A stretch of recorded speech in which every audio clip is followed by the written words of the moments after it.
دوای ئێمە ئەزانین ئێران و ئیسرائیل و ئەمریکا دوو قۆناغی شەڕیان هەبوو.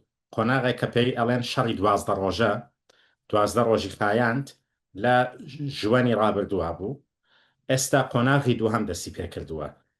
ڕاستیەکەی ساڵانێکە کە خەڵکی ئێران بەگشتی، خەڵکی کوردستان بە تایبەتی ئەیانوێ ئەم حکوومەتە بگۆڕن، بەڵام توانای ئەوان تا ئێستا دەرەقەتی حکوومەت نەهاتووە، تا ئێستا نەیان توانیوە حکوومەتەکە خۆیان بیگۆڕن. چەندین جار سەرهەڵدانیان کردووە، ڕاپەڕینیان کردووە، بەڵام هەموو جار لەلایەن حکوومەتەوە سەرکوت کراون.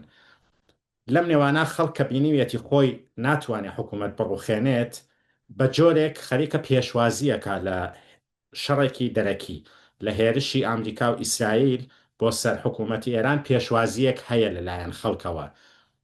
ئەمە بە واتایە نییە کە خەڵک ئەیانەوێت ئەوان بێن شتێکیان بۆ بکەن، بەڵکو بە واتایەیە کە هیوایەکیان هەیە، هیوایەکی ئەوان هەیە کە لە ئەنجامی ئەم شەڕا حکوومەتی ئێران بڕوخێت و خەڵک بتوان خۆیان کۆنتترۆلی وڵاتی خۆیان بگنە دەست و خۆیان سیستەمێک ئاوا بکەن، حکوومەتێک ئاوا بکەن بۆ بڕێوەبردننی کاروباریان. بەڵام ئێستا ڕەنگە بەشێک لە خەڵک تەنانەت نیگەران بن لە ئەو خواستەی خۆیان، لە ئەو ویستەی خۆیان کە حەزیان کردوە شەڕ ڕوو بدا، چون بەشێکی زۆر لە جەماوەری ئێران ڕوانگەیەکی ڕوونیان نەبوو، بەرچاوڕوونیان نەبوو بەرامبەر بە ئەوەی کە شەڕ چیان بەسەرێنێت. ئێستا شەڕەکە وای لێ هاتووە کە خەڵکی سڤیلیش ئەبن بە قوربانی، ئەوان پێیان وابوو کە ڕێژەی بە قوربانی بوونی سڤیلەکان کەمە بێت، بەڵام ئێستا زۆرە لە هەردوو لاوە ئەبن بە قوربانی، هەم حکوومەتی کۆماری ئیسلامی ئێران و هەم حکوومەتە دەرەکیەکان ئیسرائیل و ئەمریکا هەردووکیان گوێ نادەن بەوە کە لە شوێنێک خەڵکی سڤیل بێت. ئەوان هێرشی خۆیانەکەن، بۆردومانی خۆیانەکەن و خەڵک لەم نێوانە ئابنە قوربانی.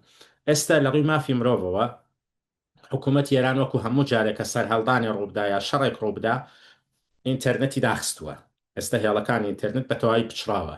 پەیوەندی ئێمە لە دەرەوە لەگەڵ ناوخۆی کوردستان و ناوخۆی ئێرانە نەماوە، هەموو پەیوەندیەک لە ناو چووە. ئێمە ئاگاهیەکە ئێمە هەمانە، زانیاریەکە ئێمە هەمانە لە ناوخۆ کەمە، ئاگاهیەکی زۆر کەممان هەیە. ئێمە بە سەختیە توانین ئاگاهیەکان بگوێزینەوە. خودی پچڕانی هێڵەکانی ئینتەرنێت و بڕینی هێڵەکانی ئینتەرنێت بن پێکردن و پێشێلکردنی مافەکانی مرۆڤە، چونکو ئیمکانیەوە نادێت کە خەڵک بتوانێت خۆی ئیفادە بکە، خەڵک بتوانێت زانیاری لەسەر خۆی بڵاو بکاتەوە. لەلایەکی ترەوە هەر لەم ماوەیە حکوومەت دەستی کرۆ بە دانانی قەرەقۆڵ و بازگە و خاڵی پشکنین و ئەم شتانە لە ناو شارەکان و لە دەرەوەی شارەکانە. مۆبایلی خەڵک سەیرەکەن، کۆنتترۆلی مۆبایلەکەن، کۆنتترۆلی ژیانی خەڵکەکەن، کۆنتترۆلی هەموو شتێکی خەڵکەکەن. و ئەگەر ببێنن کەسێک بە مۆبایلی خۆی وێنەیەکی گرتووە لە دیمەنێکی بۆمباران، دیمەنێکی شەڕەکە، دەستگیریەکەن، ئەکەوێتە بەر بنچاوکردن و ئەخرێتە زیندانەوە. ئەمە بەشێکی تر لە مۆزوعەکەیە. بەشێکی تر ئەوەیە کە ئێستا بە بۆنەی ئەوە کە ئینتەرنەتیش بڕاوە، بەشێکی زۆر لە خەڵک کاریان لەدەستاوە، یعنی کار و پیشە و شغڵی خۆیان لەدەستاوە و ئێستا داهاتیان نییە، دەرامەتێکیان نییە کە بتوان ژیانی خۆیان بەڕێوە بن. بۆیە بەشێک لە خەڵکیش برسین. وەک لە پێشتری شاوتم، لە زیندانەکانیشا ئێستا بەشە خواردن و غەزا کە لە ئێرانە پێڵێن غەزای زیندانیەکان بەندکراوان کەم بووەتەوە. ئەوەش بۆتە هۆیەوە کە بەندکراوانیش لە دۆخێکی زۆر سەختا بن. اینجا یەکێکی تر لە حاڵەتەکانەوەیە کە قەرەقۆڵ و خاڵی پشکنینیان هێناوەتە شوێنی نیشتەجێبوونی خەڵک، شوێنێکە خەڵک ئەژین لەوێ، و ئەمە بووەتە مەترسیەک بەسەر ژیانی خەڵکەوە. هەر لەم ماوە لە ماوەی ئەم شەڕەکە لە 28 مانگی ڕابردووەوە دەستی پێکردووە، تا ئێستا بەدەیان هاوڵاتی مەدەنی بەهۆی بۆردومانەکانەوە گیانیان لەدەستاوە بوونەتە قوربانی. ئاستی پێشێلکردنی مافەکانی مرۆڤ لەناو ئەم شەڕا زۆر زیاتر بووەتەوە بەراورد بە پێش شەڕەکە. پێش شەڕەکەیش و بە درێژایی 47 ساڵی ڕابردوویش هەمیشە مافی مرۆڤ پێشێلەکرا لە ئێرانە. ئێستا زۆر زیاتر لە جاران پێشێلەکرێت و ڕووبەرێکی زۆر بەربڵاوتری گرتووەتەوە. چەند ریسک لە بەردەم کوردایە لە ڕۆژهەڵاتی کوردستان. یەکێکی ئەوەیە کە فاشیزمێکی ناوەندگەرا هەیە، فاشیزمێکی ئێرانی هەیە کە هەر لە ئێستاوە هەڕەشە لە کوور دەکات و ئەو فاشیزمە ئەڵێت ئێمە ئیجازە نادەین ئێوە هیچ ستاتۆیەکتان هەبێ، ئێوە بەشێکن لە گەلی ئێران، جیاواز نین، ناهێڵین بە زمانی خۆتان بخوێن، زمان بە زمانی فارسی یەک زمان، یەک ئاڵا، یەک نەتەوە، یەک وڵات.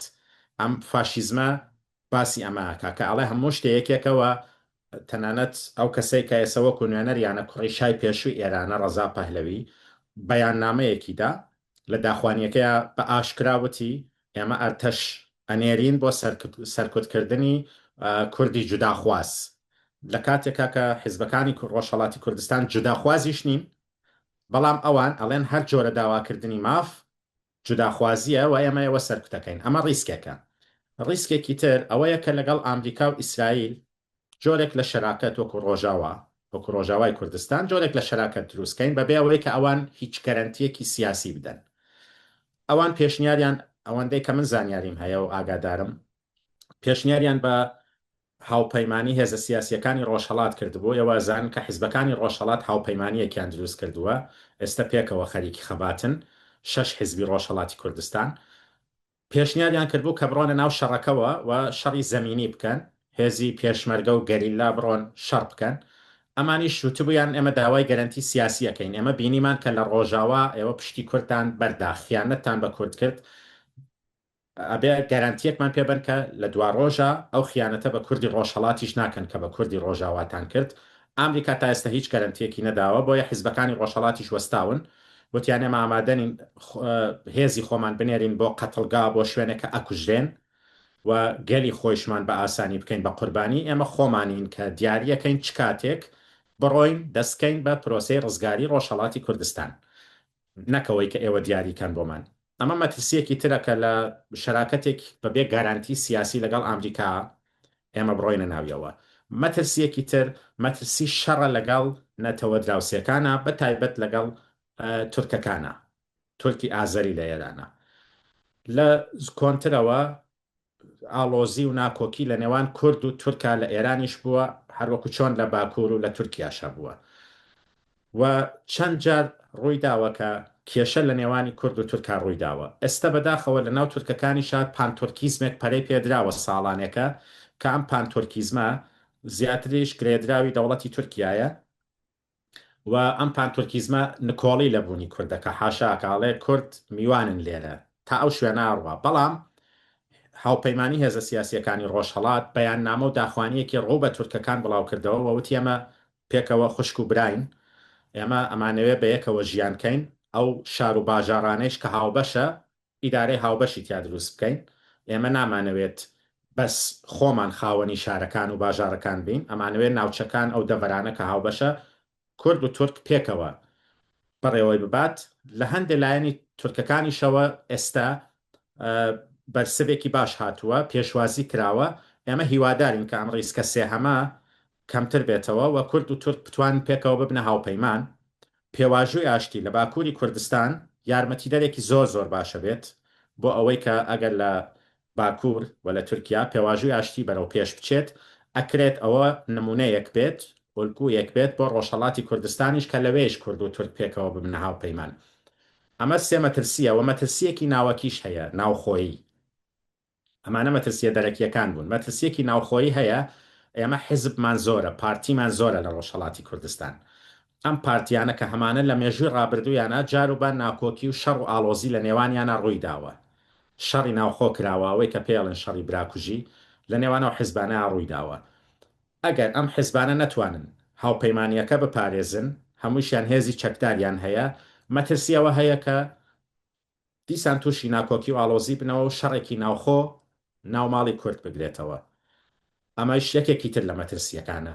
ئەم چوار مەترسیە سەرەکیە لە بەردەمی ئێمە هەیە و بەدەر لەمانە مەترسیەکی تریش خودی ئەو شەڕە دروستی کردووە. مەترسیەکە ئەوەیە کە هەموو ژێرخان، هەموو ئەو شتانێک کە بۆ ژیان پێویستە لە ناو شەڕەکە لە ناو بچێت، یعنی نەمێنێت، ئاو نەمێنێت، کارەبا نەمێنێت، گاز نەمێنێت، ئەو شتانە کە بۆ ژیان پێویستە نەمێنێت، شەڕەکە لە ناوی ببات و ژیانی خەڵک تووشی دۆخێکی خراپ بکە.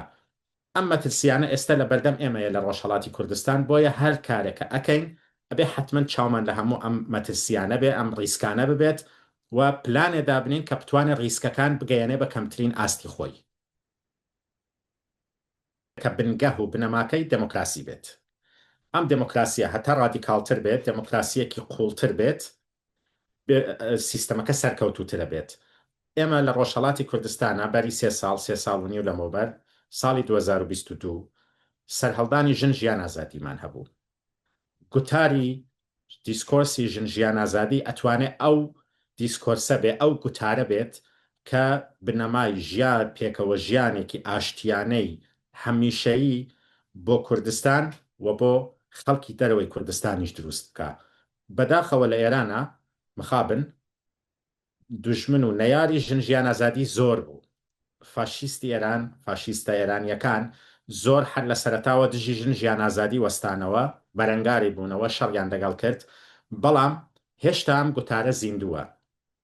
ئەگەر ئێمە بتوانین سیستەمێک لە ئێرانە ڕۆ بنین کە ئەو سیستەمە بێ لەسەر بنەمای دموکراسیە کە هەموو شوناسەکان بەڕەسمیە ناسێ بە فەرمیە ناسێت، دان ئەنێ بە هەموو شوناسەکانە، شوناسی نەتەوەیی، شوناسی زمانی، شوناسی کولتوری، شوناسی جێندەری، هەموو ئەمانە بە فەرمی بناسێت. ئەو کا دەتوانین ئێمە بڵین کە ڕێگەیەکی باشمان بڕیوە بۆ ئەوەی کە ڕێگەری بکەین لە دووبارە بوونەوەی شەڕ و ئاشتێکی سەرتاسەری و هەمیشەیی ئاوا بکەین. بێگومان ئەکرێت بۆ گەیشتن بەوە هادۆخێک ئێمە بیر لە کۆنفدرالیسمی دموکراتیک بکەینەوە، بیر لە فدرالیسمێکی ڕادیکاڵ بکەینەوە، بیر لە خۆبەڕێوەبەریەک بکەینەوە کە هەر کۆمەلگایەک خۆی بەڕێوە ببات. یعنی هەموو ئەم مۆدلانە ئەکرێت دروست بکرێ، بەڵام تاکە شتێکە ڕێگریەکە کە ئەبێ بە هۆکاری دووبارە سەر هەڵدانەوە و دووبارە دەستپێکردنەوەی شەڕ سیستەمی ناوەندگەرایە، ینی سیستەمی سانترالیست. ئەگەر سیستەمێک بێکە لە تارانەوە دەستور بدا بۆ هەموو شوێنێک، ئەو سیستەمە دووبارە شەڕی لێ ئەبێتەوە. ئێستا هێزە سیاسیەکانی ڕۆژهەڵاتی کوردستان هەمویان داوایەوەکەن کە ئەبێ ئەمە دیسانترالی بکەین، ئەبێ سیستەم و هەر جۆرە حکوومەتێکی ناوەندگەرا و سانترالیست ئیجازەی پێ نەدەین کە بێتە کایەوە، و لە بەرامبەرە سیستەمێکی ناسانتراڵ دروست بکەین کە بتوانێت هەموو کەسێک خۆی لە ناو سیستەما ئیفادە بکات. لەلایەکی تریشەوە ئێمە یەک شتمان بیر نەچێت، کێشەکانی ڕۆژهەڵاتی ناوەڕاست پەیوەستی یەکە. وەکو بەڕێز عەبدوڵڵا ئۆجەلانیش هەمیشە باسی کردووە، ئێمە لە ڕۆژهەڵاتی ناوەڕاستە ناتوانین چاوەڕێیەوەکەین گەلێک لەولاوە لە ژیانێکی ئاسوودە و ئاسایش و ئاشتیا بێت، خۆشگوزەران بێ، ژیانێکی خۆشی بێ، بەڵام گەلی تەنیشتی گەلە دراوسێکەی ژیانێکی چەرمەسەری و پڕ لە شەڕی بێ. ئەو شەڕە دوجار بەرۆکی ئەو گەلەکەی تری شەگرێ. بۆیە ئێمە پێویستمان بە با بڵێم ڕوانگە و گوتارێکە کە کێشەکانی ڕۆژهەڵاتی ناوەڕاست هەر هەمووەکەی بە یەکەوە ببینێت و هەوڵ بدا هەمووەکەی لە چوارچێوەی یەک گوتارە یەک بخات و سیستەمێکی بۆ پێناسە بکە کە بتوانێت هەمووی لە خۆ بگرێت و کێشەکان چارەسەر بکات. لە باکوورە کوردستانن پێویستە ئەوان گەل ینی ئاخافتنێکی پڕ زۆر دناوبەرە با بێژین ڕۆشنبیر و ڕووناکبیرن کورد و تورک لەوێ چێ بکەن، ئاوا بکەن.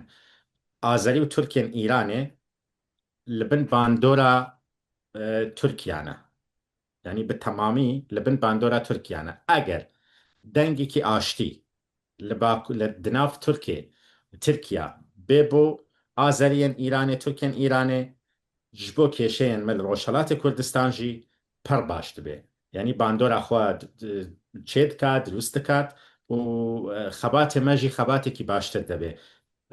Daxwaziya min ew e ku ronakbîr, roşnbîrên Kurd li Bakur axaftinekî wisa gel roşnbîrên Tirk çê bikin û êk li babetên ku li ser vî de axifin pêwendiyê navberê Kurdî Rojhilat û Tirkê Îranê be.